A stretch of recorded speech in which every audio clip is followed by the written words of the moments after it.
you could all rise for the pledge, and join me in the pledge.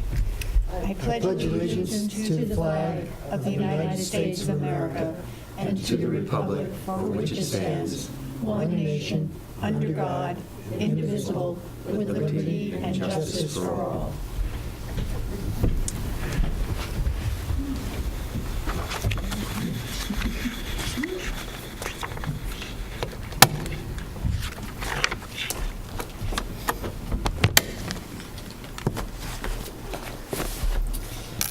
So, we start off with the Employee of the Month. And it's great that we have Vicki Beers, Senior Office Assistant, Village Clerk's Office, date of hire September 25th, 2017. Vicki, where are you to get your... She's actually working. Yeah. A nice plaque for her. And I'll read what her co-workers wrote about her. It's very impressive. Vicki Beers has been with the village since September 2017 and has brought with her many skills which has led to her becoming a valuable asset to the village. She has quickly learned the ins and outs of her primary functions and has streamlined her job to allow her to provide additional support to Deputy Clerk and Deputy Registrar, especially during the busy summer season when she helps out in the front counter for beach permits, etc. She has also assisted the Treasury Department with tasks including handling incoming mail, accounts payable, and writing vouchers. Vicki is reliable and very competent in all she does and has a great attention to detail. She has become quite knowledgeable about the various functions within Village Hall and has been a tremendous help to her co-workers. The Village Clerk's Department is happy to have her as part of her team. So thank you, Vicki. Save these and... Put them in a good spot. Yeah.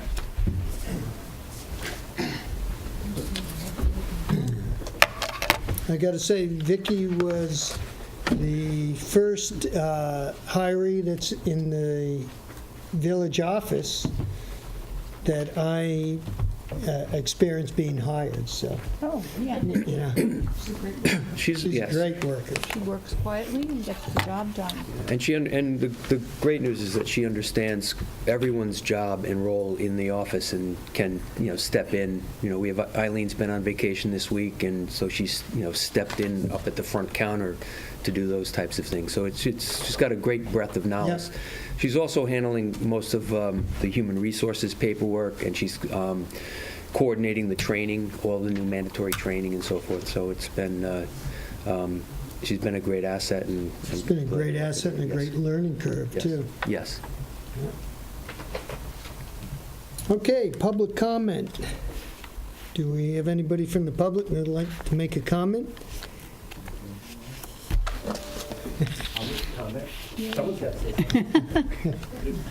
Just to clarify, it's not on one of the proposed hearings. Right. It was just on the leaf blower thing in general. Okay. Inappropriate or? No, it's It's not on fine. the agenda. Okay. Isn't it on the agenda? Is it No, not? no, For consideration, but it's not a public hearing on the Right. Right, so- It's not yes. public So hearing. technically, this is appropriate. Yes. Yes. Okay. Orson Cummings, 57 Walnut. I just wanted to say thank you for working through this whole, it's been a long run. I feel like we're not quite done yet, but I'll take what we have here as a nice marker, and thank you very much. Cheers. Thank you.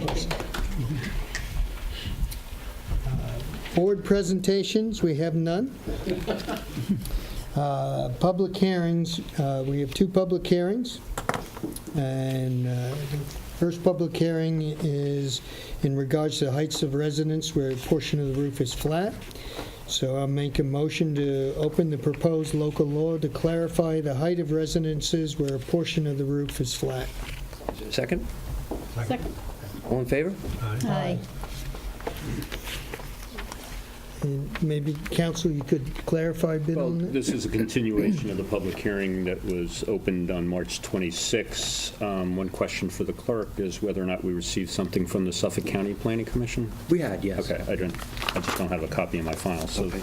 So that you have, and you actually received 2 reports from your own Planning Commission. The last one refers to the report that was done for the Planning Commission regarding as-built conditions in the village, which was where the recommendation for the 5% came from. We acknowledge that the 5%, and this is indicated in that report, that the strategy in that report was for roofs above 27 feet to be limited to 5% with a so-called flat area, that being a pitch less than 7 on 12. Our proposal doesn't, it's not apples to apples in that this amendment would not limit heights above 27 feet. It actually limits all heights, no matter what the height is, all roofs, I mean, to only 5% being less than 7 on 12.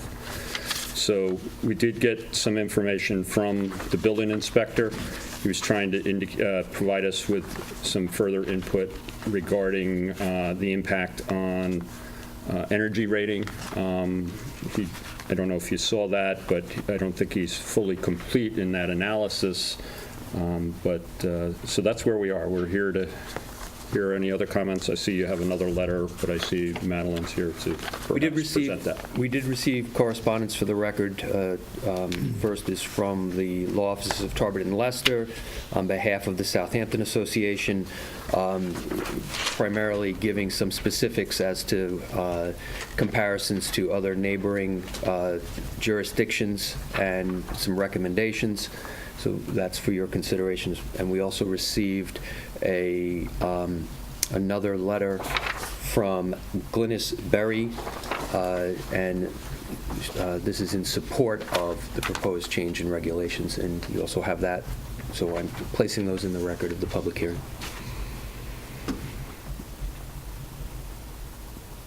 Okay.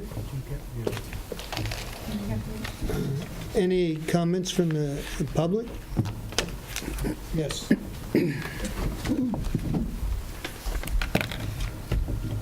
Good evening, Madeline Van John here on behalf of the Southampton Association. As they said, I did submit another letter today, just clarifying a few things. In my prior letter, I had just stated that, no other municipality has been allowing for this type of flat roof, and in this letter, I actually went through and listed the different regulations so you can see for comparison what the other villages and towns are doing. And then I also looked into the energy ratings a little bit, and so basically Southampton Village's energy requirements are less stringent than Southampton Towns and East Hampton Towns. So the lowest, it's the lowest number, but it's the hardest to comply with, the HERS ratings, don't come into effect until you have houses that have over 6,500 square feet of conditioned space. So those aren't going to be fitting on the smallest lots in the village. So if you're having a house that's that large, you're already on a larger lot, and it's not going to be big of an issue. There's more opportunities for solar. You can always have solar on a flat roof. It would just have to be 7 feet lower than the gabled roof maximum. And on larger lots, it's not as difficult to have solar panels on a sloped roof or something like that. And then, you do get into the issue that if people are somehow getting houses with more and more conditioned space, the way they've been doing it with these flat roofs that give extra mass in a way that increases the GFA, which makes it more likely to be difficult to comply with HERS. So it's sort of a circular problem there. But basically, I don't think that 5% is more than enough to cover any sort of architectural issue you might have, or even a small area for a small solar panel, something like that. There's no reason why on the majority of houses being built, the HERS ratings that they have to comply with, there's no reason why they need large flat areas in order to have solar panels. It just doesn't really add up. I haven't seen what the building department has submitted, so I would like to take a look at that, but I guess they're not quite done with their analysis anyway. But as far as I can tell between the ratings, and also, so East Hampton Town requires the lowest HERS rating on houses starting at 4,500 square feet, and East Hampton Town doesn't allow this flat roof exemption, and houses have been built there since 2016 in compliance with HERS ratings, and they don't seem to be having any particular issue. Nobody seems to be needing any kind of extra flat roof portions in order to comply. So, Are they putting solar panels on pitched roof? yeah, they can do that. Or you can have a flat roof that meets the flat roof requirements that are just 7 feet lower than a gabled roof. There's just no reason why you need to have a flat roof at the gabled roof maximum in order to comply with this. In your benchmarking, you referenced our village at 6,500 square feet conditioned space, whereas some, I think it was East Hampton has, what was their threshold? Yeah, so the lowest HERS rating, HERS index rating that's required is 35, and so so Southampton gets to that. Southampton Village gets to that at 6,500 square feet in conditioned space, but Southampton Town and East Hampton Town get to that starting at just 4,500. So theirs are stricter. And there's no other variable in that computation? In terms of, It's just conditioned space. yeah, that's just the metric. There's all kinds of different ways to satisfy the HERS requirements with different insulation, different windows, but yeah, the only variable is the conditioned space. Madeline, can I ask you a question? You referred to the other codes. So am I to understand that in East Hampton Village or East Hampton Town or both? First. Which one? Well, I don't know. You're referring to their regulations. And so the issue is, so they would say that if any portion of the roof is flat, it has to be at the lower elevation. Right, that's correct. In both East Hampton Town and So Village, they have different 1 regulations. square foot but- of flat roof would require that portion of the roof to meet the lower elevation. That's how their code Yeah, is interpreted. or that portion could be at the lower elevation. East Hampton Village has some complicated formulas that have some exemptions for shed dormers that can be at lower slopes than the total slope, but yeah, they don't have any exemptions for any flat roof portion. But to Trustee McGann's question, we don't know where they're placing their solar panels, do we? No, I mean, it just each property, that would depend where they're placing them. And not all properties need them. As I said, it's only coming into play on really the largest houses are needing them. See, I was always under the impression, correct me if I'm wrong, I think part of this came about because they were trying to meet the HERS requirements, and rather than fill a roof with solar panels, which really basically looks pretty ugly, they decided that they would try to camouflage it in some way with a flat roof. Am I right on that? I think So that, we have to strike a balance on that, because I agree with that. I think the whole thing of the HERS compliance is terrific. I think the fact that we're going to have solar panels all over these roofs is horrific. I think that the fact that they came up with a formula to maybe camouflage it, we have to work on this to make it right for our community, because I don't want to drive down streets and see solar panels all over roofs. Right. I mean, just in that regard, that kind of is what I was saying, though, that the solar panels aren't even going to be necessary until you hit houses that are over 6,500 square feet of conditioned space, which are not the houses that are all close together on the I streets know, but in you the were village. comparing us to East Hampton, which you said 35 and 4,500, like making it better there than it is here. You know, we pick 6,500 for a specific reason. No, I'm not saying that their regulation is better. I'm saying that their regulation is more stringent, so more people there have to have solar panels than have them here. So it's more likely to you're more likely to see solar panels in more places than you are here. I'm not saying that one is better than the other in terms of who needs more solar panels. That's not what this discussion is about.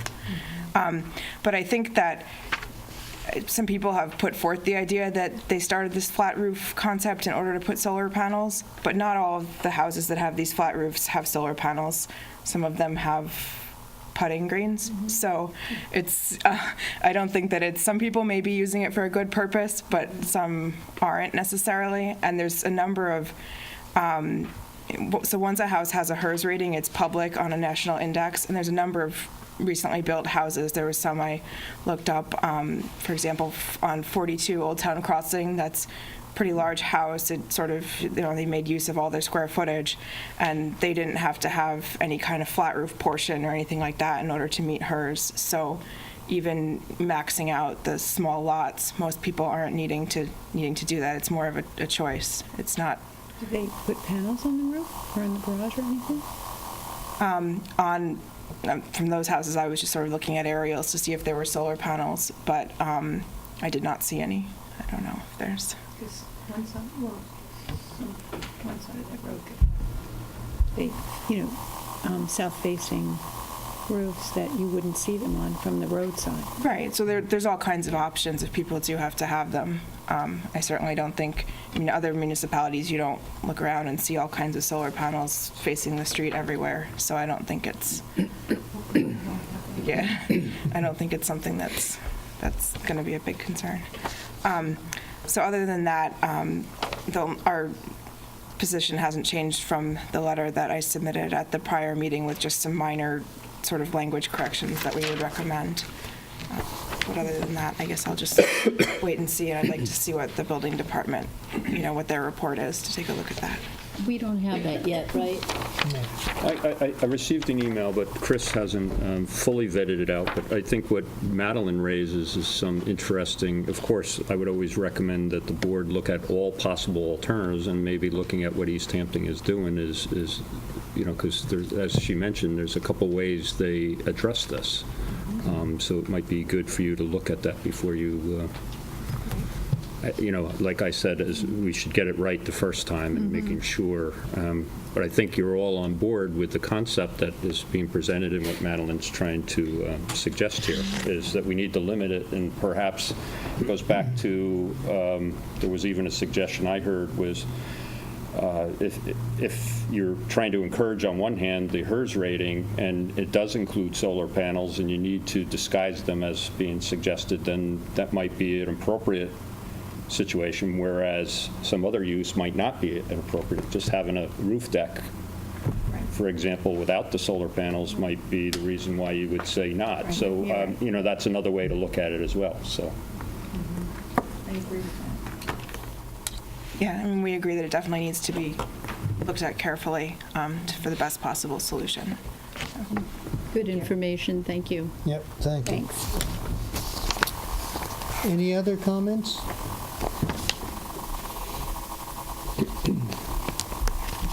Good evening, Susan Stevenson, Toilsome Lane. Susan, I just want you to state for the record, you're not here on behalf of the... I'm not here on Architectural behalf Review of the Board. Architectural Review Board. But I have looked into this a little bit, and there's geothermal, which on these, and a lot of really expensive big houses do not want anything to do with solar panels, and then have geothermal. And there's also ratings of windows and doors, which is part of this HERS.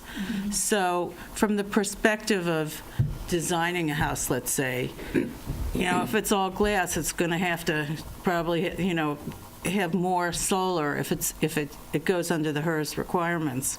But there are ways to make a house that doesn't require an enormous amount of solar panels. And I think that may have been excluded in, I had no idea about this, but I was concerned that I didn't understand what you all were talking about. So there are other ways to do it, and I think a lot of people do it because they don't like solar panels either. And I also think that the technology, there were some guys saying that they're going to have shingles that could be solar, and the technology is ever advancing. They actually have those. So I don't think, I think we're at the big end, and that there may be a smaller end of how obstructive this would be of beauty. I think I just want to say one thing. I think I agree with everything that you're saying, but I also think that in what I've heard through different people is that there have been times on a larger house that they have had some difficulty meeting the requirement, and therefore they look to find a place for solar. Now, if they've asked for a flat roof and then changed it into a putting green, that's a totally different thing. But no, I think that was to be able to push them over the top so that they would be able to meet the HERS rating. So I don't know. I mean, Yeah, because this is hopefully- all pretty new, the HERS rating. Not really. It's been a couple of years. Yeah, it's been- We did that several years So ago. how many, I mean, I don't see that many examples. There's one on Wikipog that has all these showing on a pitched roof. And besides that, I haven't, Well, I haven't noticed haven't either, encountered but any. I don't know where they are. I mean, maybe they are. but I in did know back. that on some really fancy places that they want nothing to do with solar. They've got a whole way around it, which is good. Yeah. All right. Thank you, Susan. Any other comments? Any comments from the trustees? No, but I don't think that I think we need to hear what the building department Yeah, has no, to say. I mean, because I without- think they will be able to tell us, what's necessary to meet the requirement and whether or not, we're Well, I going. think a lot of the solar panels are more than hers. Southampton town had a big push a couple of years ago for solar panels, and they're offering financial assistance, and I think they still are doing that. So, to your point, yeah, some of the larger houses, they may be more geared towards putting greens and, solar panels, but some of the smaller houses, may, for financial reasons, want to go with solar panels. And they stuck on the side of the house, it would become pretty obtrusive on a flat surface that you can't see them as well. You actually have to have a fairly good-sized roof with a lot of panels on it before it pays off. Because I looked into it on my house, and it really, for the amount of money it would have cost me to put them up, in a way that really would not have been offensive to the rest of the neighborhood, it wasn't worth it for me. I also think that, I think some people will put them on a pool house in hopes that it will take care of some of the pool heating, which I think it does, but I don't know how much it does. But, yeah, I can't wait for the shingles that don't show. That's a great thing. That will solve a lot of problems. And so, yeah, there's a house that they just built over on the North Fork of Nassau Point that has solar shingles. And you would never know that they were solar shingles How great by is that? looking at them. So Yeah. it was pretty impressive. Without a doubt, that technology's changed, but you do. The law has changed a bit so that the savings isn't as great, but there are people that have solar panels that don't have our expensive electric charges that the rest of us get. Right. I think you have solar panels. How's it working? There you go. Be a lot nicer to get a rebate than have to pay them. May we ask what you paid? No. Okay. You may. You may ask. You may ask. The But record. But I did do it through the town. so Yeah, you yes, did do it through yes. the town. So Yeah. there was the whole NYSERDA and the whole town component. So Yeah. yes. Good for you. So, and you don't really want to restrict people doing that because, at the same token, we all sit here and we look at electric companies putting in these heavy wires. And why are they doing that? Well, they're putting in the heavy wires to feed all the houses that don't have electrical, panels and assistance on electrical currents. So it's When I was thinking about doing it, I struggled with it because I thought it was something that I should do that would be really good for the environment. I thought even if it's a partial share, like if I'm only doing, I may not be getting that much back, but I'm taking something off the grid, which I thought was a good thing to do. However, when I sat down and looked at the figures, and it would have taken me 20 years to pay it off, it wasn't worth it. I just said, no, forget it. They've got to improve it before I would consider doing it. So, yeah.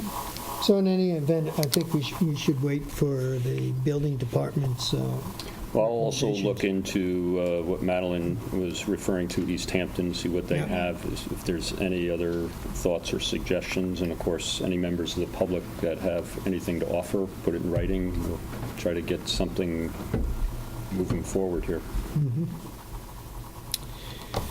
So we should probably, if there's no further comments, no comments from trustees, we should adjourn it for all purposes to the, Do you think the next meeting, or you want to go to May 9th? I would actually go to May 9th, and then we can look at East Hampton's Right. regulations. So I'll make a motion to adjourn for all purposes the proposed local law to clarify the height of residences where a portion of the roof is flat. Second? Second. All in favor? Aye. And continuing on public hearings, the second public hearing is 2019 and 2020 proposed budget, which I believe you have copies of. There are copies available. And so maybe, Make a- Russ, you could, We make a motion to open hearing? I'll make a motion to open that hearing. Is there a second? Second. All in favor? Aye. So first, I'd like to start by complimenting the existing staff and all the supervisors and department heads for doing a great job, not only in preparing a budget and getting the worksheets together, but also for the fact that the 2018-2019 year has been very good expense-wise. We've been very fortunate. A lot of our costs and expenses come from rough winters and other types of things of that nature. So we're fortunate that the environment was in our favor this year. We were also fortunate in the fact that our revenues far exceeded what we had budgeted.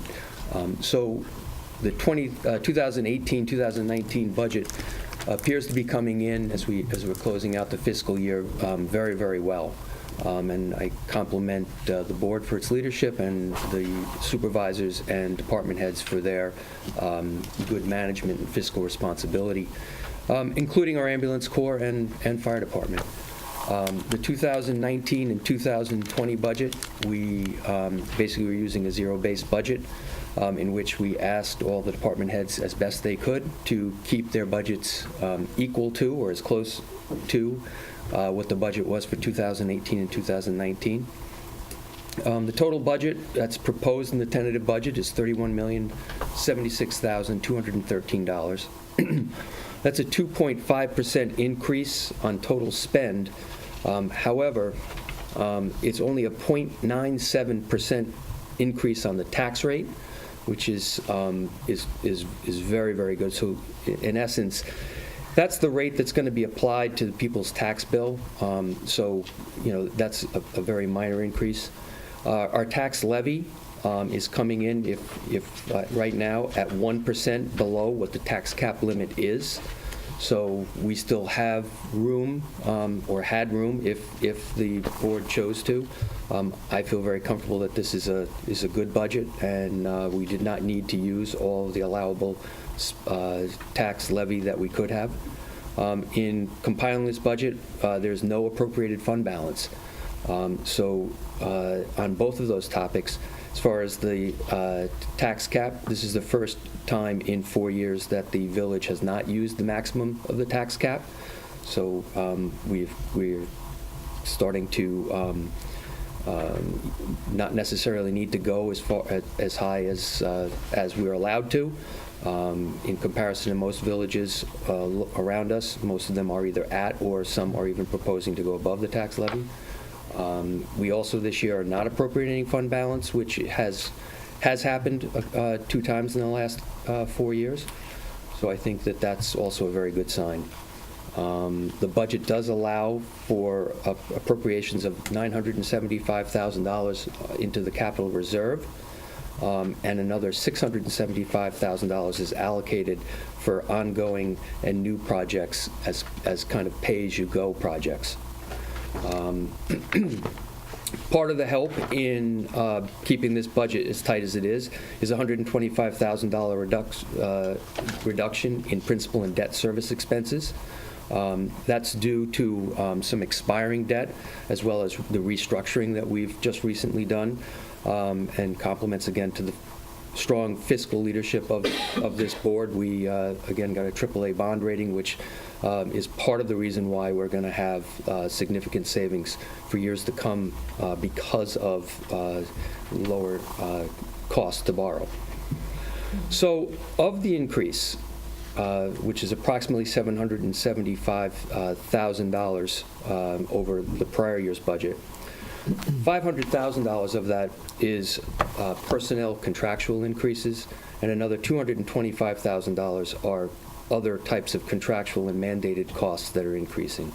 So essentially, there was about a $50,000 increase in discretionary spend increase year over year, which I think, given, just the expense of things going up year over year, is, again, a credit to very sharp pencils by the requests of the departments.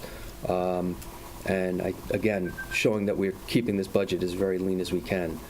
And another very strong and important factor is we used very conservative revenue projections. There are many factors that influence the revenues that this village receives, and a significant amount of revenues that we receive. A lot of it comes through our building department and building permit fees and so forth, and a lot of it comes from our recreational and summer activities. So given the fact that those things can change, there is some vulnerability there, the budget is very, very conservative on revenue projections. Probably about 20 to 25% below what would be anticipated if you just followed the growth chart of what our revenues have been. So that's kind of a snapshot of where the budget is at, and I don't know if the board has any questions or the public has any questions. That's great. It's, I've got to compliment all our departments, because they were, and I got to compliment you, Russ, because you did send them back to the drawing board, so to speak, a couple of times, but they willingly went, and I don't think that this village ever has really denied a purchase by any of them for a justified cause. And that's a good thing. I think we're very lucky. We have a very strong budget to work with, so it makes life a lot easier. But at the same time, I don't think that it gets abused at all. Mm-hmm. Any comments from the public? I do want to add one other thing I think is important, because it has been spoken about at the most recent board meetings. This budget does avail itself of an additional personnel in the building department in the form of a building inspector, full-time, as well as it has a significant increase for seasonal and summer help in law enforcement, which also the chief, who was here tonight, would expand upon this, is going to spend a significant amount of time training officers on a lot of the local codes, because we've heard both from the board and the public that enforcement is an important aspect of our quality of life, and this budget is addressing that. Yeah. I think the chief is in training as we speak, isn't he? I think he is, now that you say that. I see that there's a big bump up in seasonal. Yes. And what is that all about? We are fortunate in the fact that we had more people who are interested in paying for themselves to go to the police academy, and they're going to be available for seasonal police help. Part of the increase also is the fact that in looking at the trend of what our actual expenses were over the last 2 years, we've been under budget in seasonal costs. So took a more realistic, put a more realistic number in there instead of each year, making budget adjustments and moving money into that. So yes, there is an increase just based upon the number of people and the staffing level that we're going to have this summer, but that's not all of the increase. Part of it is just kind of right-sizing the budget for that particular line item. Yeah, because I see seasonal part-time went down, so maybe we're picking it up on a full-time basis? some Yeah, of that? there is some full-time, we do have a year-round part-time police officer that we probably haven't, budgeted quite as fully as we needed to. The same thing if you see the police contractual expenses are considerably higher. You'll see the same thing there. We've had, a number of budget amendments this year, and in years past, I went line by line with the chief, and a lot of these are contracts for maintenance agreements or, software agreements and things of that nature that, that we have to pay. These weren't add-ons that, kind of a wish list. So again, I think that line's been right-sized to reflect what we've actually been spending in the past and a more realistic estimate as to what we plan to spend in 19 and 20. And a lot of that is a reflection of both in ambulance or in emergency services. A lot of your requirements today have changed drastically from years past. And a lot of it involves technology and storage of narcotics and vehicles and stuff that we weren't required to do in previous years. And of course, we got Topper the Copper, we got to take care of him. We also instituted our emergency response team. Yep. I think we're adding to our community response unit as well, which also will take on some additional training and some, costs that are similar. Yep. So, yes, Jay. I'm a resident of the village. I just wondered on the employee benefits, how that breaks out. Does that include benefits for the police department? Some of the benefits, yes, and some of the benefits it's separated out. The retirement, you'll see, is separated out by police and is separated from the you see state retirement is on the top. That's for non-police, and then police retirement's the second. What page is that? I'm sorry. Page 15 on the departmental, which I think is the one you are looking at. Okay. So, just quickly going down that line, the state retirement is for all employees with the exception of sworn police officers. Police retirement is sworn police officers, Social Security, workers' comp. Unemployment and medical is both the police and civilian. And then there's, obviously medical ambulance and medical fire department separated. Compensated absences is village-wide, and then, firefighters is, of course, just the fire department. So a fairly hefty growth in the police retirement number from 19 to 20, 15% almost. Well, that's in anticipation. That's in anticipation of some significant savings elsewhere, for which at this time is not ready for prime time.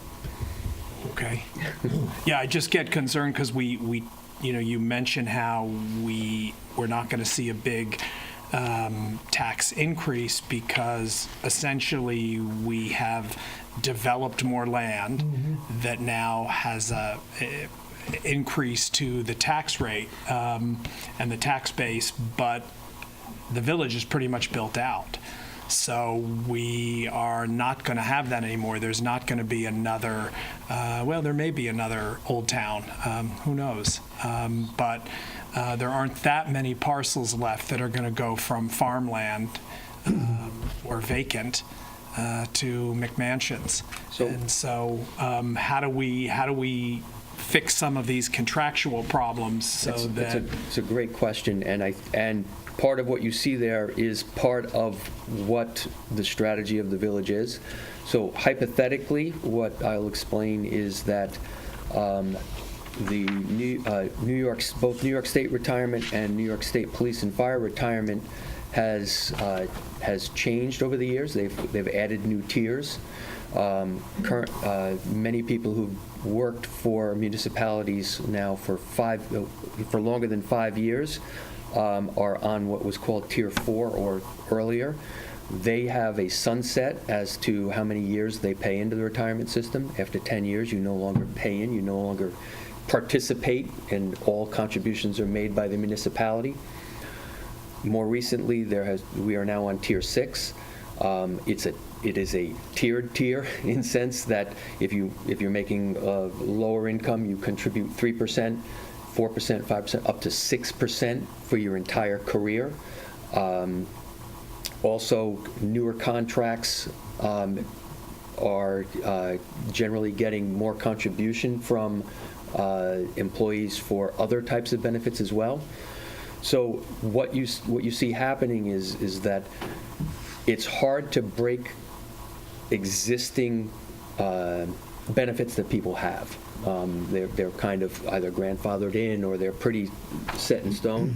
But what you do is you build what you're saying is true. So how do we bring it down? You bring it down by, over the course of years, having it cost you less for for services that you're receiving now. And that's kind of the goal of what we do. Okay, thanks. Thank you.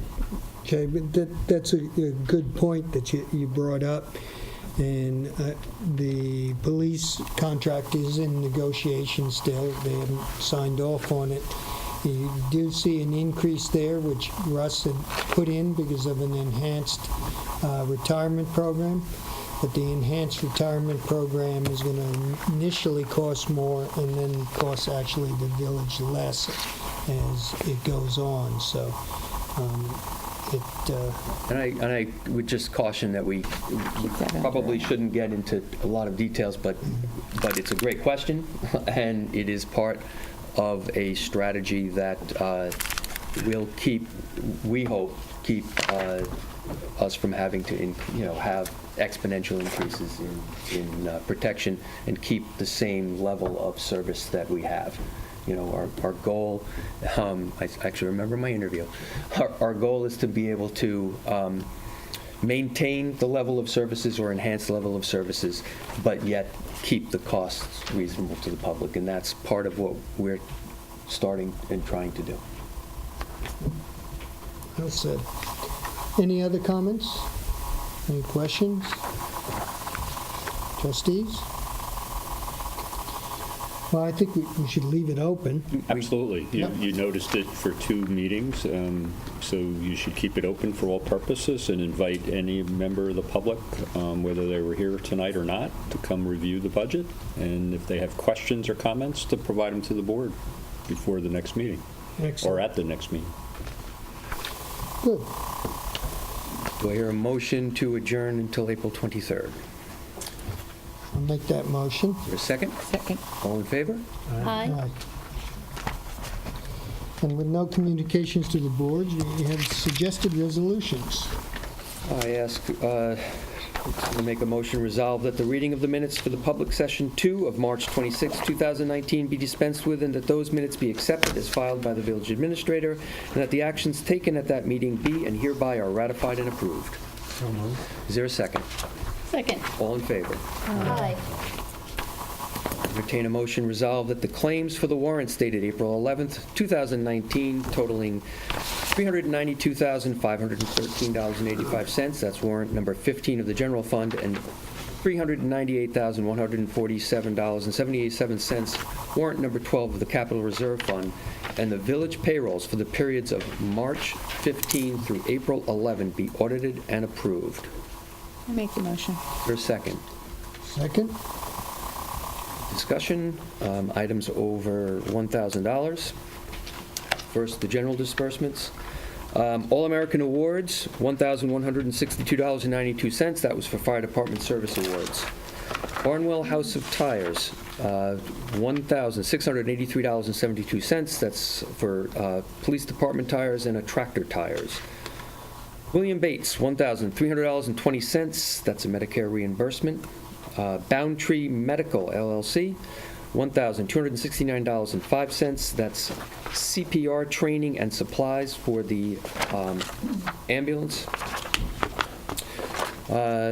Bushing Enterprises, $5,000. That's training, SWAT course training for the police department. Carlin Jacks, $1,462.99. That's for parks uniforms. Cass Productions, $2,375. That's our videographer expenses.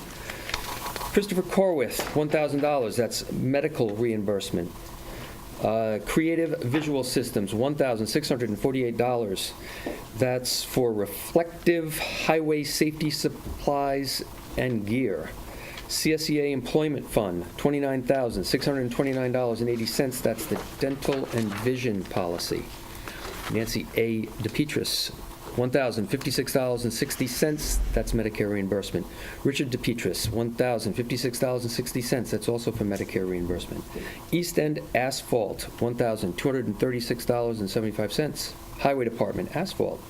Antoinette Edwards, $1,040. That's secretary to the appointed boards.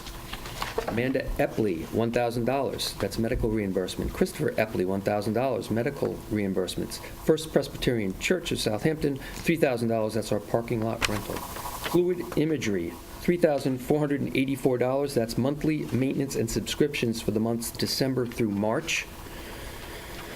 Fowler's Garden Center, $2,655.84. That's for seed and organic fertilizers and park supplies. Parks Department supplies. $2,039.21 from Galls LLC. That's PD uniforms. Herrick Hardware, $1,262.99. That's supplies for 10 departments throughout the village. Hildreth's Inc., $1,277. That's replacement for damaged I benches. think you missed one. I missed Kevin Guider. Kevin Guider. $1,000. Oh, got it. Kevin Guiderer? Guiderer, thank you. That's probably why I missed it. I couldn't pronounce it. $1,000, that's medical reimbursement. High-tech fire and safety, $1,444.83. That's turnout gear for the new chief in the fire department. Did we do Hildreth's? Yes. Yeah, that's the benches. Johnson Electrical Construction Corp., $1,420. That's traffic signal maintenance. Guillaume Talk about Gill, $1,000, medical reimbursement. Lipsky Enterprises, $8,000. That's phase 1 of Pyrus Concert reconstruction. Long Island East Printing, $1,010. That's building department posters and supplies.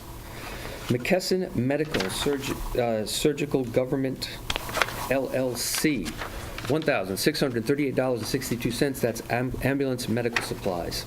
Messiano Consulting, $4,548.63. That's grant writing services, and by the way, she's doing an excellent job for us. She's great. Morgan Auto Supply, $3,604.09. That's auto, truck, and truck supplies for Central Garage. Mutt Mitt, $1,291.79. That's refills for our Mutt Mitt dispensers throughout the village. Nassau Diagnostics, $1,375. That's medical exams for the fire department. National Grid, $1,859.61. That's fire department utilities. Nelson Pope and Voorhees, $6,508.45. That's planning and engineering services for our administrative boards and special projects. Norsec and Sons, $4,442.08. That's our weekly 6-yard dumpster. New York State Unemployment Insurance, $1,470. That's payment for a claim. Office of the State Comptroller, $6,315.80. That's the state portion of Justice Court fines. Optimum, $1,089.77. That's village broadband for multiple departments. Petro Home Services, $4,649.56. That's heating fuel. Pitney Bowes, $1,520.99. Village postage expenses. PSE&G Long Island Collection, $15,061.01. That's electrical from multiple locations. Rico's Clothing, $4,330.40. That's for fire department uniform parts and alterations. Michael Solomon, $1,151.05. That's reimbursement for his attendance at the Association of Towns mandatory training. South Fork Asphalt, $150,902.50. That's Phase 1 of the CPF drainage project on Meeting House and Jobs Lane. Southampton Excavation Development, $3,325. That's tipping fees for large stumps and limbs. Sprague Operating LLC, $7,758.24. That's gasoline for the fleet. Student Roth Consulting, $1,050. That's historical consultation for the month of March for the ARB. The Press Newspaper Group, $1,199.47. That's for legal notices and advertising. Vincent Toomey, $8,755.25. That's outside counsel fees. Traffic Safety Store, $1,125.09. That's traffic and safety equipment for the fire department. Vehicle Tracking Solutions, $1,271.47. That's GPS services for the village. Verizon, $3,692.04. That's village telecommunications expenses. Verizon Wireless, $2,288.41. It's village mobile telecommunication services. VHB Engineering Services and Landscape and Architect PC, $5,011.40. That's the village match for the CPF drainage project. W&G Service, $1,945.48. That's the Cultural Center repairs to the heating unit at the Cultural Center. WB Mason and Company, $1,098.35. That's office supplies for all village departments. Roy Wines, $1,300.20. That's Medicare reimbursement. Whitmer Associates, $3,342. That's jackets, garments, and cones for the fire department. For capital disbursements, we have Hirsch and Company. That's $42,750. That's a partial payment for the plumbing at the ambulance barn. Integrated Wireless Technology, $1,896.96. That is for the fire department's chief's vehicle, for which this board passed a resolution a couple of months ago. Morton Buildings, $310,558.80. It's a partial payment to the general contractor for the ambulance barn. PSEG Long Island Collection, $1,197.83. That's the electric for the construction at the ambulance barn. SCC Construction Management Group, $18,500. That's the construction manager payment for the month of March. Sound Off Signal, $22,351.18. That's the lights, sirens, and computers for the chief's vehicle, which this board passed a resolution on a couple of months ago. Any questions? All in favor? Aye. Aye.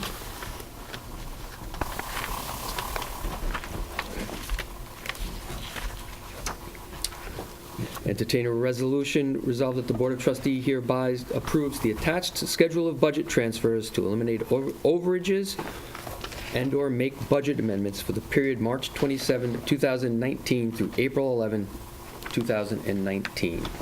I make that motion. There a second? Second? Discussion. Moving $6,000 from trustees special projects to trustees contractual services. $500 from DPW equipment to DPW miscellaneous. $2,750 from buildings overtime to buildings fuel, oil, and gas. Moving $2,000 out of central garage supplies and moving $1,000 into central garage miscellaneous and central garage $1,000 to central garage clothing. moving $95,000 out of employee benefits, workers' compensation, and moving $55,000 into the police holiday vacation, training, and meetings, $20,000 to police overtime and standby, $7,500 to police equipment, $7,500 to police contractual expenses, and $5,000 to police miscellaneous. On an explanation on that, as I discussed during the first part of the budget meeting, these are expenses, other than the $55,000, which was some special training that is being taken on with the addition of the SWAT team. These are contractual and annual expenses that we traditionally have had to move money at the end of the year to even those budgets out. So it's nothing that is out of the ordinary from prior years. And the final is a budget amendment, moving $45,000 from parks supplies and materials into parks contractual expenses. And attached, you'll see two purchase orders that were requested by the department head and signed off by the trustee that's overseeing that oversees the Parks Department. And those are for resurfacing of the tennis courts and resurfacing the playground on, I have it here as Johnny's Lane, but that is known as, what park is that? That's right. Yeah, that's right. Johnny's Lane. Yeah. Yep. Yeah, I think that, well, first of all, the tennis court needs to be resurfaced. And secondly, the playground surface was just wood chips. So we're going to the same surface that we use in all the playgrounds, which is that soft, spongy stuff, so that it has a much better fall rate on it. And it was recommended, we have surveys done of all of our equipment and so forth by, it's mandated by our insurance company, and that was a recommendation that was made as a safety issue. It was thought that we were going to, that would be part of our 2019-2020 budget, but as I said earlier, our budget is in very good shape, so it's just moving some funds, operating funds within the Parks Department. So, all in favor? And also, let me just add one thing on that tennis court as well as the playground. A lot of people think that area right up there is really just for the Roscoe development, which is what was developed in that area several years ago. But that is a complete and total park for the entire village. So anyone who wants to go in there and play in on the tennis courts or use the playground are allowed to do that. I'm glad you said that because I actually went to play tennis with my mother, and 15 minutes later, two people came up to us and they said, "This is a private court." This was 3 years ago. And we have it for 11 o'clock and you need to go. And we left. And then I find out that... Put some signage up. If we don't have signage, we should put the signage up. We should put signage up. Yep. because My understanding nobody is knows that. Yeah. They're gullible. Yes, Because I have heard people come into the counter and ask if that's going to be taken care of. So I think We that's can do that. important, that we'll say this facility is open to, Yeah, we can just say Southampton Village. Well, Yeah, Southampton Southampton Village Village residents, right. all in favor? Right. Entertain a motion resolved that the Board of Trustees approve the hiring of Joseph Prokop to represent the village at the village general election on Friday, June 21st, 2019, from 9 a.m. to 9 p.m. at the Levitas Center, Pond Lane, Southampton, New York, at a rate of $200 per hour. Make that motion. Second? Second? All in favor? Aye. Resolved that the Board of Trustees hereby authorizes the village administrator to publish a bid for audio equipment for the Southampton Cultural Center. I make that. Is there anything? Is there a in here? second? That's going to bid, though, right? Is- Okay. Is there a second? Second. Okay, discussion. The Cultural Center has been awarded a grant, so this equipment is going to be paid for by a grant, and they've identified what the equipment is, and we're now going to go out to bid to get that equipment. We're in a pretty tight deadline to get it both purchased and installed in order to receive the reimbursement of that grant. All in favor? Aye. Resolved that the Board of Trustees hereby approves Kurt Grodzki as a probationary member of the Agawam Engine Company effective April 11th, 2019. I'll make that motion. All in favor? Aye. Okay, so the next two are going to be resolutions for which, if you look in the back under resolutions, the proposed local laws are there. So I'm going to see if we can entertain a motion resolved that the Board of Trustees hereby adopts local law number 4 of 2019, adding a new chapter 73 entitled Landscapers Requiring an Annual Registration. I'll make that motion. Second. Second. Discussion.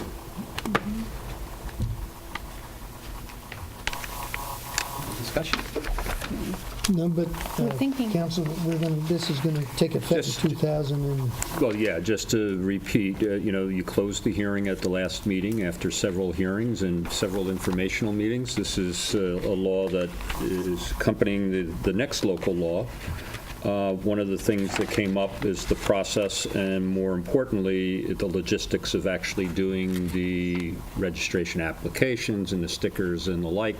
Also, the question of whether the board can revisit the issue of whether you want to incorporate your own home improvement license and allowing town home improvement license versus a county license. So one of the things you asked is that this local law not become effective until January 1st, 2020. And that is in this law. That was one of the reasons we added personnel to the building department. All in favor? Aye. Aye. Do we have to do a roll call on this? Oh, yes, we do. Thank you very much. Roll call vote. Trustee Allen. Aye. Mayor Irving. Aye. Trustee McGann. Aye. Trustee Hattrick. Aye. 4-0, 1 absent. Once again, I'm going to entertain a motion. Resolved that the Board of Trustees hereby adopts local law number 5 of 2019, amending Chapter 78 nuisances to identify nuisances from unnecessary noise from construction, property maintenance, and landscaping, and gas-powered leaf blowers. I'll make that Is motion. there a second? Second. Second. Discussion. We should talk about the dates. Yeah. Absolutely. Council can, Well, just to summarize, again, this was accompanying the prior local law you just adopted, and this is a result of several informational meetings that you had dating back to last year, as well as several public hearings. The local law in front of you is the version that was presented at the last public hearing. It included changes based on comments to change the dates where, just with respect to leaf blowers, gas-powered leaf blowers shall not be used from May 20th until September 20th. You had a larger window there. There were some other components that in particular, the restrictions on gas-powered leaf blowers. There's no exemption for any beach and tennis clubs as well as municipal employees. We did talk to your Park and Recreation as well as Highway Department regarding that. They're fully aware and they've indicated they can abide by that during those time periods as well. So unless you have any other particular questions, it's basically in the form that you presented at the last hearing. okay. Just have a question. I know I see the time period during the week 8 to 6, Saturday 9 to 5. What if a property owner wants to do something on their own property on Sunday? So it depends on which you're talking about. So a property owner could engage because based on the definitions. So for example, construction work. This applies to work performed by one or more employees or independent contractors. So if the homeowner is doing it, then they would be exempt. But if they hire anybody that's not the homeowner, then they can't do it. Well, because it does say here, property maintenance and landscaping, and deliveries in connection with property maintenance and landscaping work are prohibited at all times on Sunday and on federal and state holidays. Again, by definition, it's property maintenance and landscaping work is work performed by one or more employees or independent contractors pursuant to an agreement for compensation. Well, I agree with that. I just want to make sure that the public understands that. But they're not exempt from the gas-powered leaf blower. Correct. Yeah, they have to use battery as well, battery or plug-in. As far as the nuisance resulting from the use of gas power leaf blowers, it applies to all Yes. people.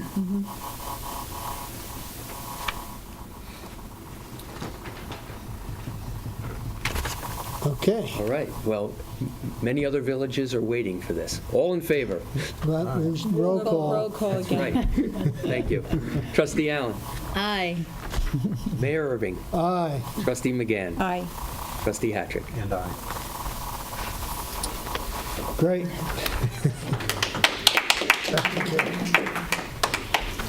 Sorry it took so long. Good. Now we just have to make sure that everybody knows about it. Yeah. An ad in the paper? Yes. Yep. Okay. Discussion items. Okay. We got the Southampton PBA annual Easter egg hunt on April 19th. Do you have that sheet? Maybe we can put it on the... Sure do.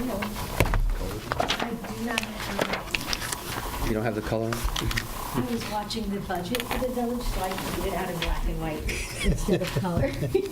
So it looks lovely and neat. Someone from the public wants to make a comment. We just have to let them know. But this is their standard, they do it every year. It's always Friday before Easter, 10 a.m. in Agawam Park. Yep. The Easter Bunny will be there. And I got to say, if you haven't been there, it's kind of fun Yeah, it because is fun. they line the kids up in a line, and there are eggs all over Agawam Park. I mean, everywhere as you can see them. And those kids are sitting there just sort of like a dragster car, you know, the feet are going, getting ready to go. And there's always one that sneaks out ahead of everybody, and then the whole crowd goes. It's really fun to watch. I remember, I'm reminiscing, but I remember when my son was little, he was probably 3 years old, and I took him there, and it was just so beautiful because it was all these plastic eggs in every Yeah. color imaginable all over the lawn. And when they allowed them to take off, he started to run, but every time he would go and get one, somebody would swoop down and grab it, and he'd go to the next one, because he was little, he was like 3 years old. So I think he had 3 eggs in his basket. But then you had to turn them in, and they gave you money for them. So some of the older kids probably thought that was so terrific. So he handed in these beautiful, colorful plastic eggs that he thought were so wonderful, and they gave him a dime. And he stood there, and he looked at that, and he started to cry. It wasn't worth it. He really wanted the eggs instead. I think they have gifts now. Do they? Yeah. With that, I'll entertain a resolution authorizing the permission of the annual Easter egg hunt on April 19th, 2019. I'll make that motion. Second? Second? All in favor? Aye. And the next item we have is Rogers Memorial Library. They have the pop-up library events on June 28th, July 26th, and August 23rd. And those are really well received, I think. Yeah, this we did last year, and it's kind of a two-part thing. One, they have books out there for the public to take. They also bring down librarians to read to the children. Yeah. So they kind of set up a little separate section where they can read to them, and it was very, very successful last year. Yeah, good thing. Yes, I'll entertain a motion authorizing the Rogers Memorial Library to have their pop-up library on June 28th, July 26th, and August 23rd.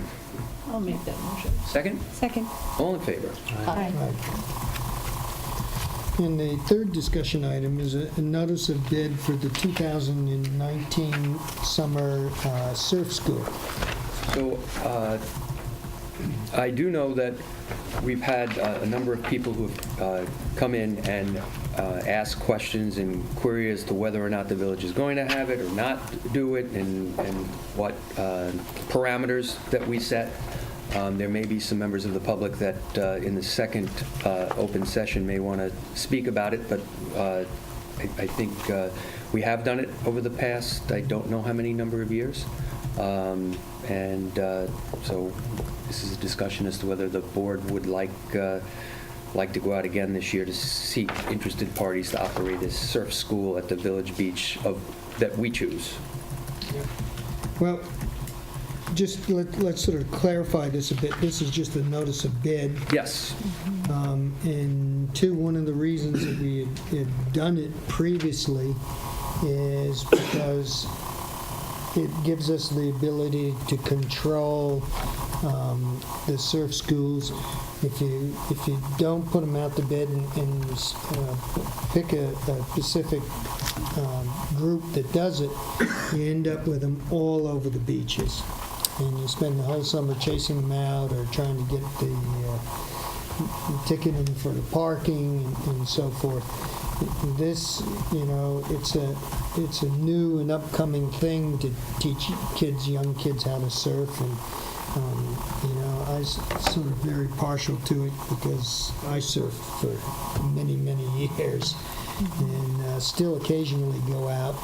And my son surfs, and has sort of always been a part of Southampton, the surfing. And I can remember as a kid often being kicked out of the village beaches because I was down there surfing. So things don't change in many, many years. And this is a way to give children the opportunity to learn a great sport, to learn how to swim, to learn how to partake in the ocean, and at the same time have a little bit of control of it. I very much agree with that. That we have to have control of it. Yeah, and then I think that maybe with Ocean Rescue that we have now, that we've started, that they will take a little bit of a part in that and help the kids and show them how to swim in the ocean properly.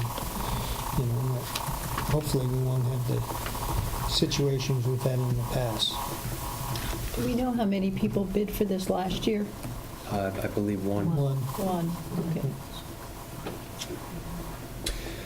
So we can entertain a motion authorizing the village administrator to put an ad in requesting bids for the 2019 surf school.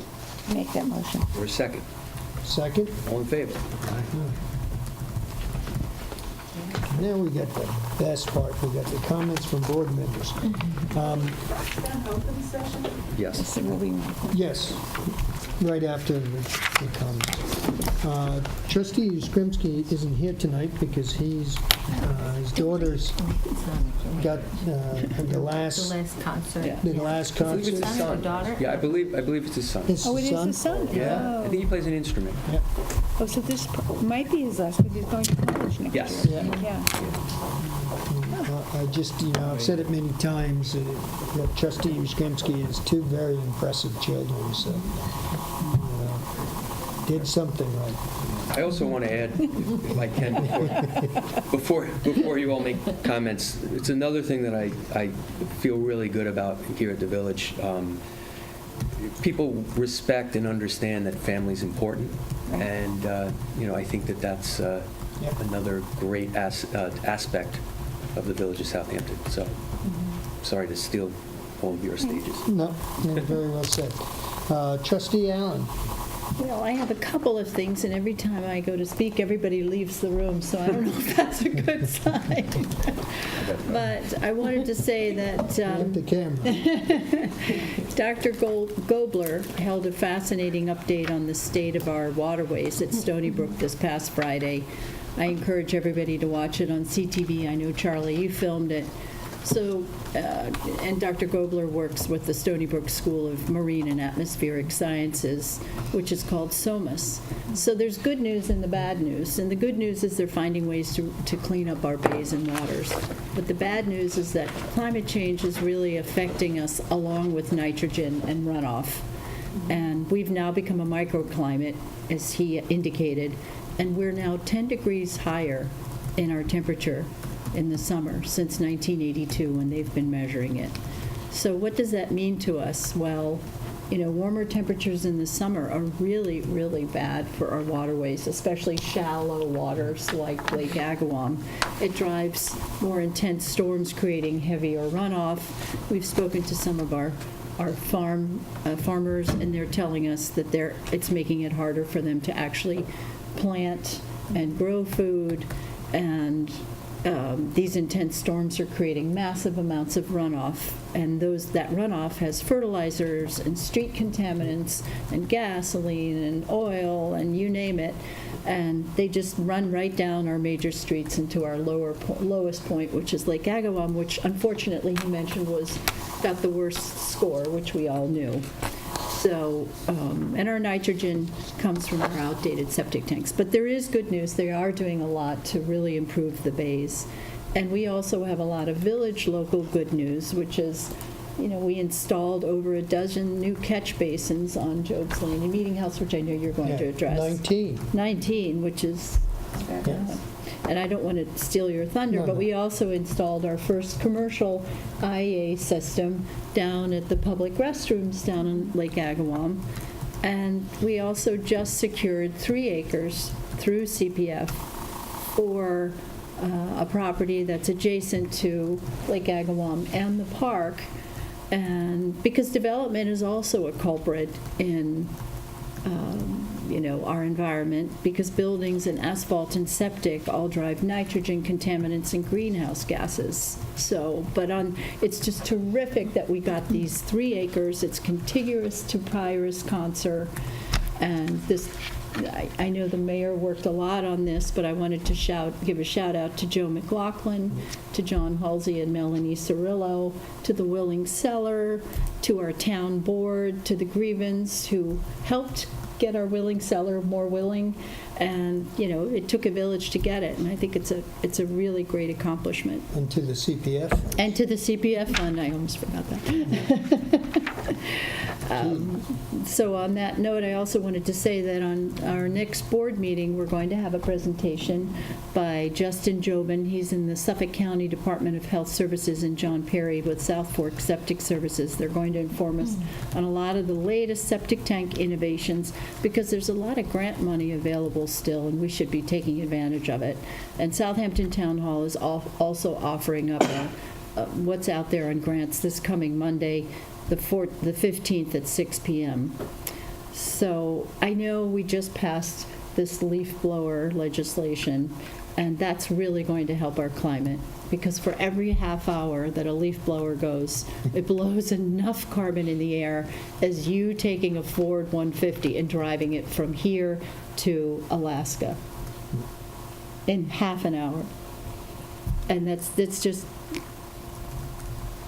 But I also wanted to thank the many landscapers who understood and have collaborated with us on understanding the concerns raised by so many of our village residents. I mean, we're in the hundreds now of people who had a concern about the noise of gas leaf blowers, and I think the landscapers have really been very welcoming and wanting to support the change. So, and they do many good things. They plant trees and eelgrass and rain gardens and wetlands, so we're heading in the right direction, and I think we all have a much better quality of life as a result of it. So, We're getting there. we're getting there, yeah. Slowly. Thank you. Trustee McGann. I don't really have anything, but I am sure whatever Bill's going to say, I'll have something to say. Yeah. Because that seems to be the way it goes. So, Bill, if you have a joke, I won't say anything. Maybe you should switch seats. I did hear a joke the other day, which at least you can tell at the village board meeting. It isn't very funny, but anyhow, this couple was coming back from their Sunday church service, and the wife turned to her husband Harry and said, did you notice that Mary Lou has gained some real weight at the service today? And he said, no, I didn't see that. And they said, well, did you notice that her husband dozed off twice during the sermon? He said, no, I didn't see that. And he said, you know, sometimes, Harry, I wonder why you even go to church. You know? We made it through that. Accepted. I sit here like this. Now, do you want to hear a funny one? Susan, you'll have to leave. Just one other quick question. Is there any news on the affordable housing project up by Hillcrest for the town? Have not, and I've actually, I made a call earlier this week in anticipation of someone asking me, and not gotten any word yet. So be it. Good. Stay on top of it Yes. because we're waiting. Yes. They're supposed to have a meeting with us, are they not? That's Yes. what we asked. And I don't think they've worked on it at all over there. That's what I've gotten unofficially. Officially, nothing's happened, and unofficially, they're not even looking at it. Right. So, But we've sent our letter, and they know that we're looking to have a meeting, so. Yeah. Nancy? No. Just checking. Couple of things here. One, you got to go to the Easter egg hunt in the park. You'll like it. And besides that, I want to thank all the landscapers for spending, I think about a half a year in input and discussing these two resolutions that we passed. I've got to say that they were a pleasure to work with. Everybody understood the issues. It was just a question of making sure that everybody could abide by the new rules and regulations and that they can work with electric. And I think that's an ongoing development, and I think as we go forward, the electric's going to get better and better. I They're think, hoping it gets better, but I think it will. yeah, I think that probably the legislation is as the equipment gets better, will pretty much eliminate those two-stroke engines altogether. Then on the other issue that constantly has come up in the past 2 weeks is the Job's Lane project.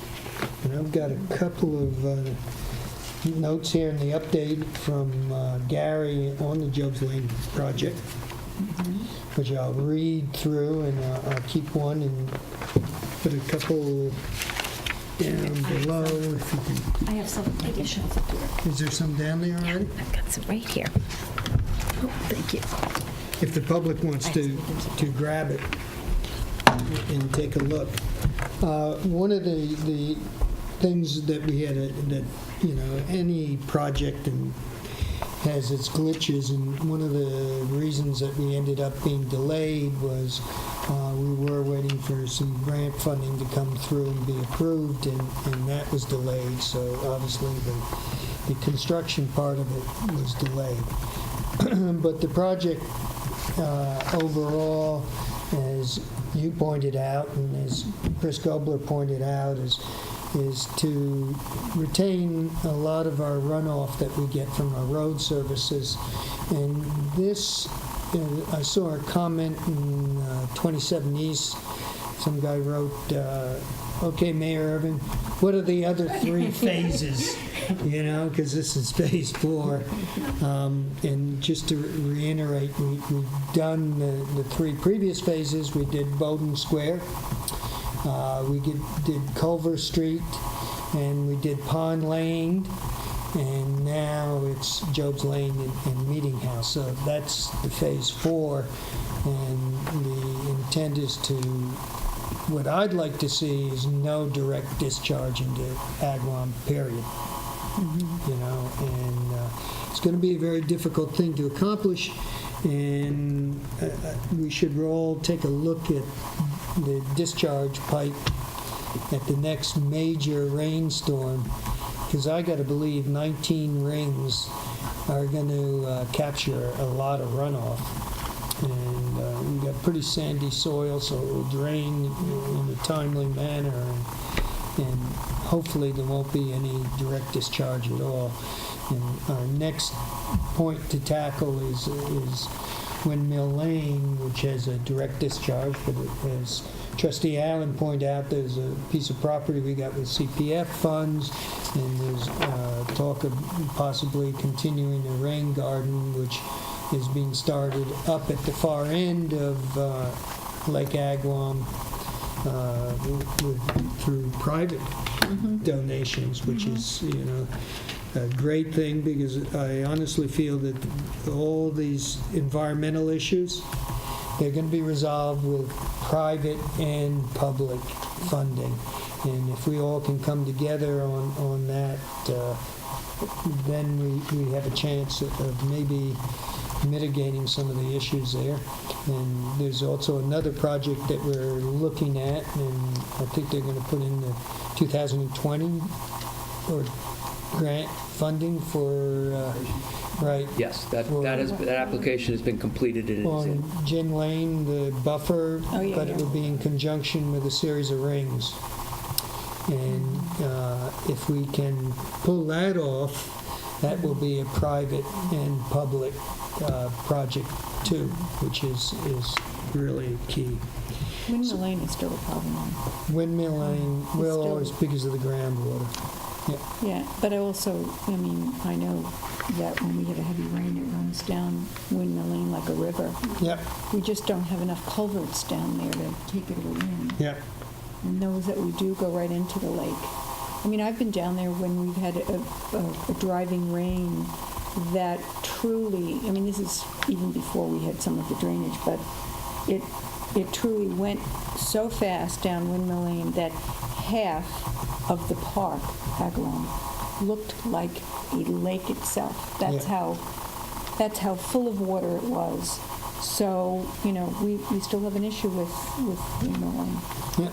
But as Chris Gobler pointed out, is more properties are covered with asphalt through development, and then we have yeah. these warmer temperatures and more intense storms where, as one farmer told us today, they used to get maybe a half an inch or an inch, and now they're getting 2-3 inches in a couple of hours. Right.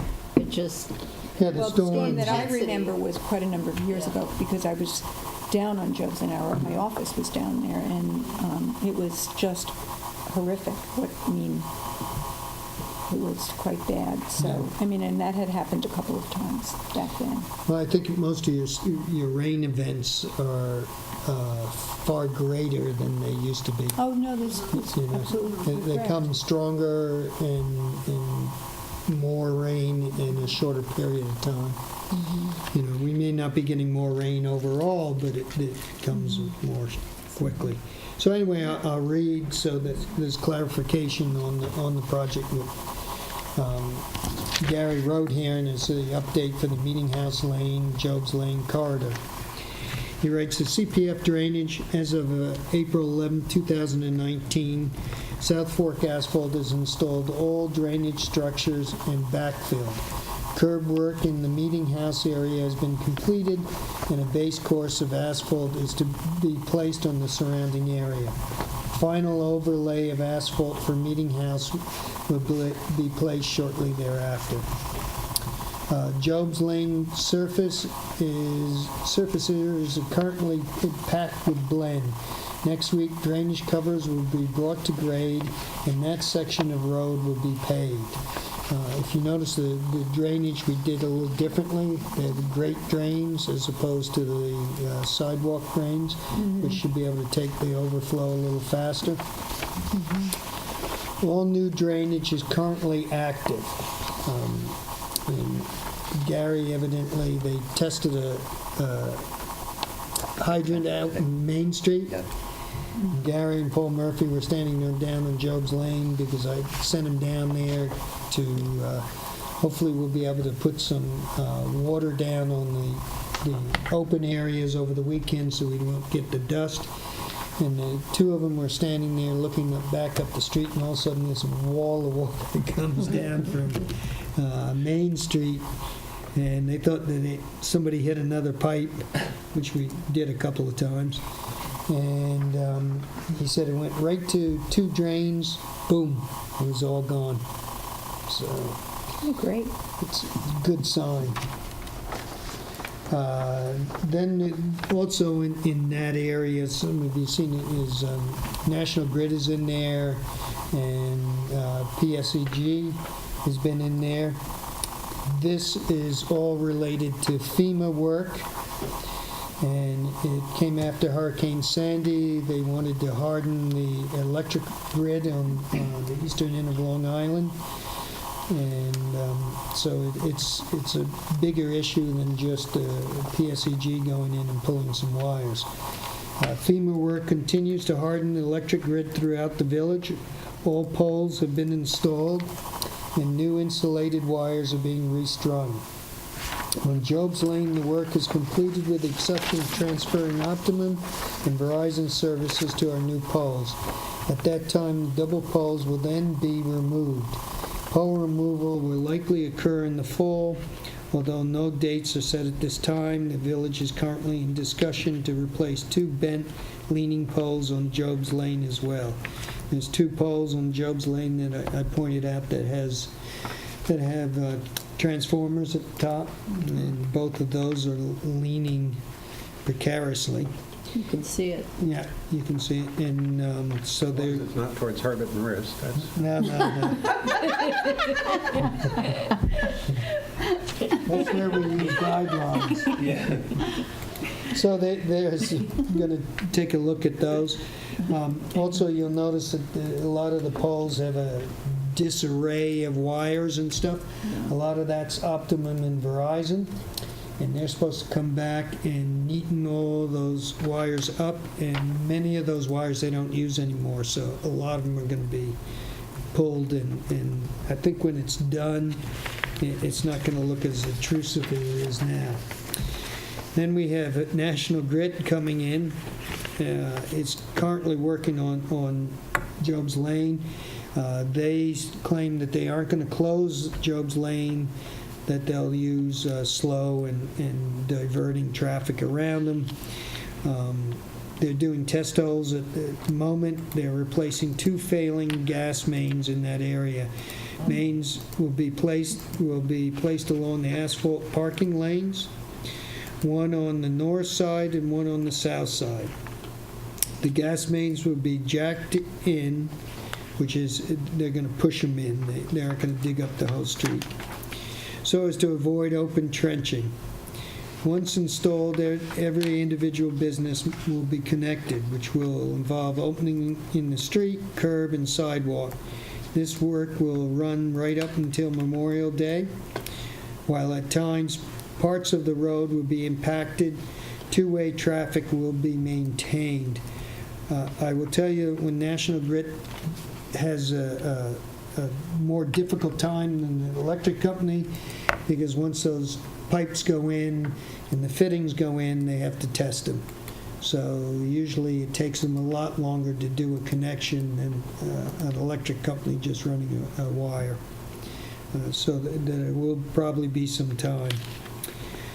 He also wrote a notice here: as projects are being brought to our attention, we have great ideas of the time of the year that all work will be done. There is a misconception that starting dates are known well in advance. They usually aren't.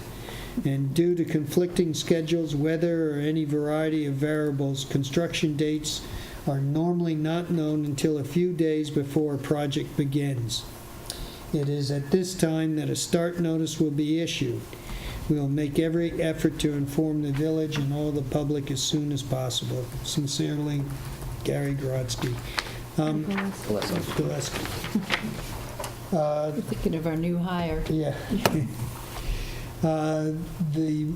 There's a couple of difficulties in doing all these projects. As Gary points out, timing is a huge, huge problem. Disruption is a huge problem.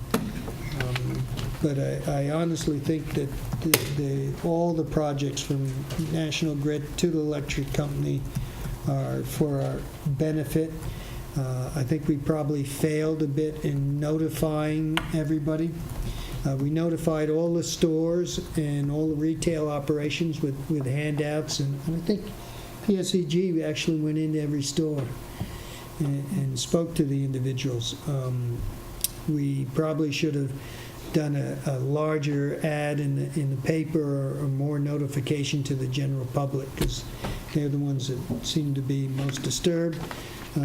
But I've got to say, everybody that has called me, once I explain what the project is, they go, oh, that's a good idea. So hopefully we're making some progress. And with that, we got a second public comment. Susan?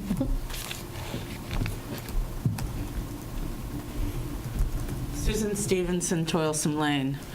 I have a cold, a broken toe, and a sick dog, and I waited all this time because I am very concerned about the surf school. Last year, I lived near Little Plains is my closest beach. The parking was hogged by the people who are the teachers or whatever they are.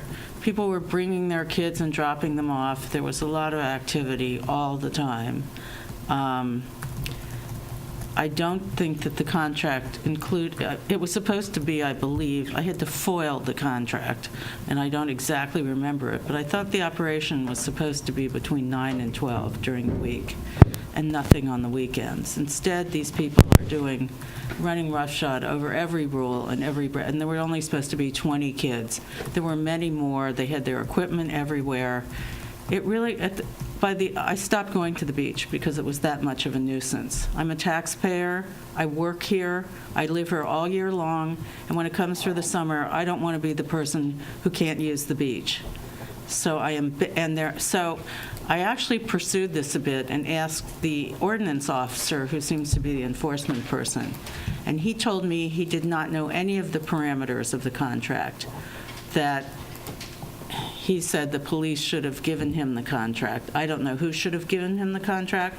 So there was effectively no enforcement ever. That, to me, is a real disservice to me, the public, and I don't take it lightly. If you can't enforce it, please don't do it. And I really feel these, I don't know. I just feel it's a real burden for those of us who live nearby, and I don't think it's fair. And just one other comment, since I'm into the nuisance area of the summer for some reason. Sometimes the use of a microphone in the village center, the noise transmits all the way to Toilsome Lane and beyond across.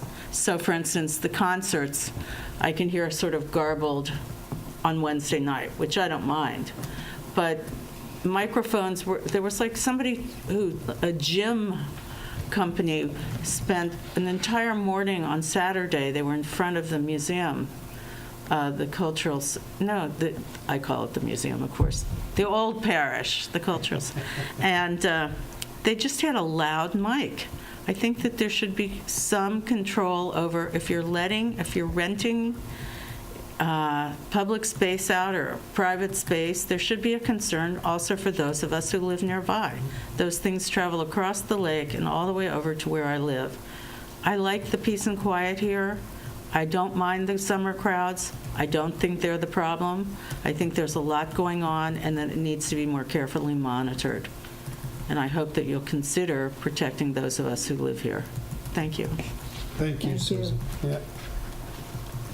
Just one comment on not having the contract out. Also will instruct staff that if you don't have something, that's not really the answer. The answer is come in and get the contract. Yes. So we'll. But I think he'll have the contract this year. I don't think he had any idea there was. Well, what I'm saying is that what we need to teach staff is there can be times when someone is unaware of something as a staff member. What we're going to try to train our staff to say is, I am unaware of that, I will look into it, thank you very much, and that's what they should do, is come back and look into it. So that's what I'm saying. I will make certain that they they don't know something, come ask. Oh, is there paper or something against the microphone, perhaps? No, mine's up there. Microphone under my feet. Oh, okay. My feet were talking. Put tap dancing under there. Put them up on the desk. Can I just say, I don't think the person You have to go to the mic, if you can't pick it But up. I don't think there was any comprehension that there were any rules. That's what I'm saying.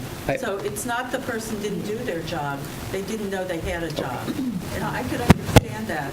Why would you think, if you drive up to the beach, necessarily that there's an enterprise going on? I personally have problems with the fact that it is an enterprise, because I think, and having seen the numbers of the contract that I foiled, that we are foolish to have made that the people are making a lot of money and the rest of us are suffering. And the village should, if they're going to do this, control it and ask for more. We Thank need to you, look Sue. into it, thanks. But they do have specific times and dates, and they're just going to be... I just, also think, I've looked at the agreement and we'll work with Wayne. I think there should be some, tighter Yeah. consequences, I'll say. It's fair.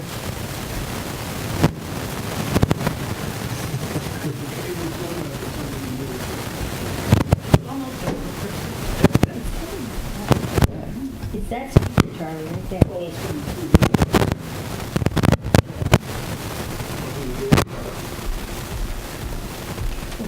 Do we have anything else? One of these. One of these.